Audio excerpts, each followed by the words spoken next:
어느 목사님이 아버님이 목사님인데 세상을 떠나고 나니까 자기 산이 자기를 지켜준 것처럼 포근하고 그랬는데 목사님 떠나고 나니까 이제야 우리 아버지가 뒤에서 나를 위해 기도한 것이 얼마나 큰지 이제야 알았다고. 이제야 참으로. 여러분, 이제야 참으로.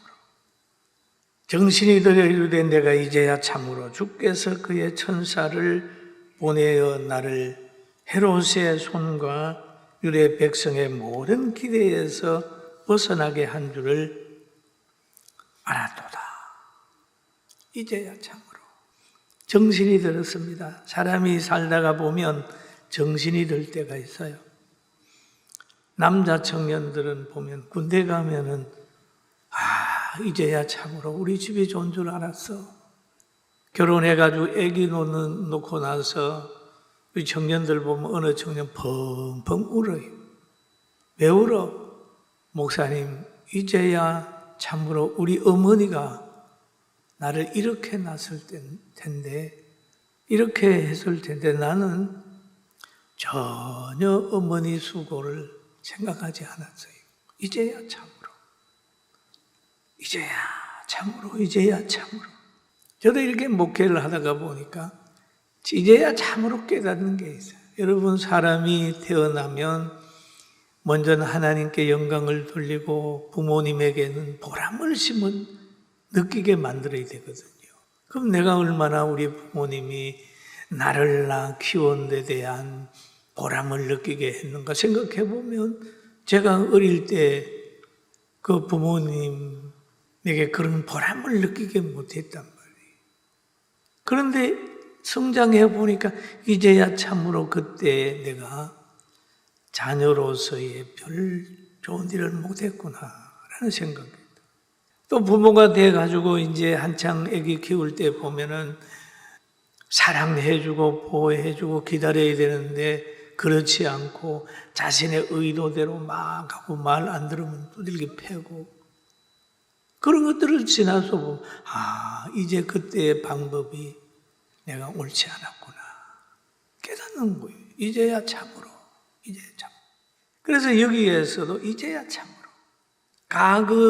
과거에는 지금까지 하나님의 보호를 받고 있었지만은 못 느꼈다고 말이에요.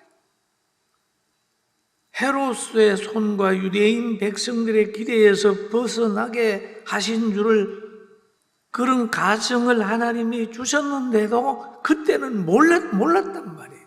천사가 떠나니까 이제야 참으로. 그런 말이 있잖아요. 사랑을 할 때는 사랑을 몰라도 사랑이 끝나면 사랑을 알아요. 그런 거지. 이제야 참으로. 구약에도 보면은 이제야 참으로, 이제야라는 말을 몇 군데 나와요. 이제야. 구약에 보면은 창세기에서 그런 말 있죠. 사자가 이르되 아이에게 내 손을 대지 말라. 그에게 아무 일도 하지 말라. 너가 내 아들 내 독자까지 내게 아끼지 아니하였으니 내가 이제야 너가 하나님을 경외하는 줄 아노라. 이제야. 아브라함에게 하시는 소리. 이제야. 참으로. 독자 이삭까지 아끼지 않고 하는 걸 보니까 이제야 너가 나를 사랑하는 줄 아노라. 여러분, 어떤 사건은 상대의 중심을 깨달을 수 있는 사건이 있어요. 또 한 구절에 보면은 그 사르밧 과부가 자녀가 죽었어요. 여인이 엘리야에게 이르되 내가 이제야라는 말로 돼. 이제야. 당신은 하나님의 사람이시오. 당신 입에 있는 여호와의 말씀이 진실한 줄 아노라.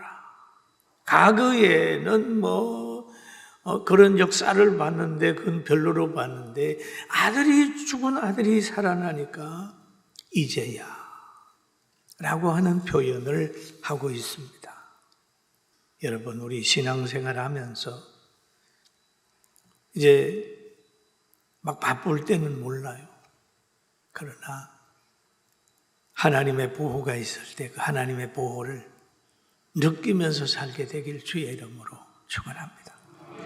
신앙생활 하면서 여러 고비를 넘으면서 하나님의 보호를 더 깊이 확실히 깨달을 때가 있어요. 그래서 베드로가 지금 나왔어요. 주록을 해서 나왔습니다. 그래 베드로가 정신이 들었어요. 정신 들어 자기 집으로 가지 않았어요. 어디로 갔느냐? 기도하는 사람이 있는 곳으로 갔습니다. 가정교회로 간 거죠. 베드로가 깨닫고 마가라 하는 요한의 어머니 마리아의 집에 가니 여러 사람이 거기 모여 기도하고 있더라.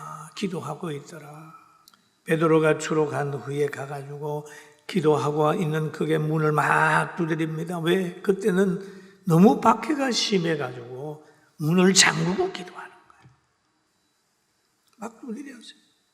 그러니까 그 모임에 기도하는 중에 여아이가 나와서 보니까 베드로 음성이 너무 좋아서 들어가가지고 베드로가 왔다고 그러니까 그 안에 사람들의 반응이 또 나와요. 여러분, 부활하신 예수님은 문이 닫혀도 싹 들어오세요. 근데 베드로는 안에 잠긴 문을 열어줘야 들어오는